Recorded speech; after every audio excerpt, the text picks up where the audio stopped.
में माई माई, चिल्लाई में माई माई, चिल्लाई में माई माई, चिल्लाई में आही माई।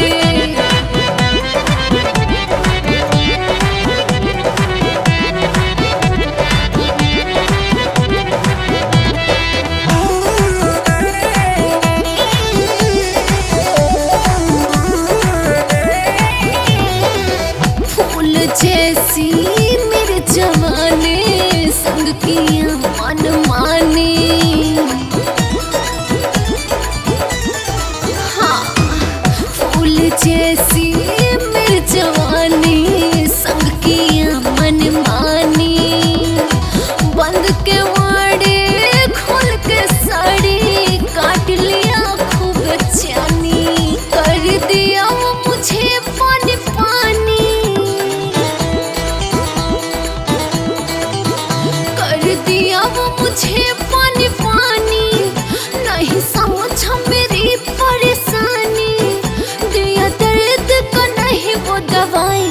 चिल्लाई में माई माई, चिल्लाई में आही माई।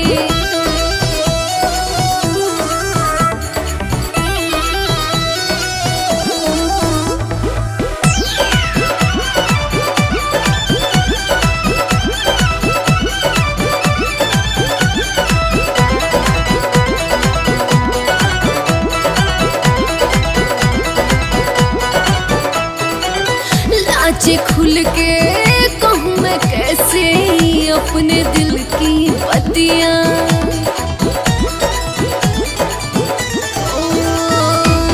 लाज खुल के कहूँ मैं कैसे अपने दिल की बतियाँ। किसको कहूँ किसको सुनाऊँ, कितना किया दुर्गतियाँ। मैं कहती रही अब हौटी, मैं कहती रही अब हौटी, ऐसे दहिया में जानी मोरा साटी। अब अंजलि के दिल न दुखाए, चिल्लाई में माई माई, चिल्लाई में आही माई। सैया जैसे ही चीम से आया, सैया जैसे ही चीम से आया, पलंग ये अखाड़ा बनाया। सारी रात की मुझसे लड़ाई, चिल्लाई में माई माई, चिल्लाई में माई माई।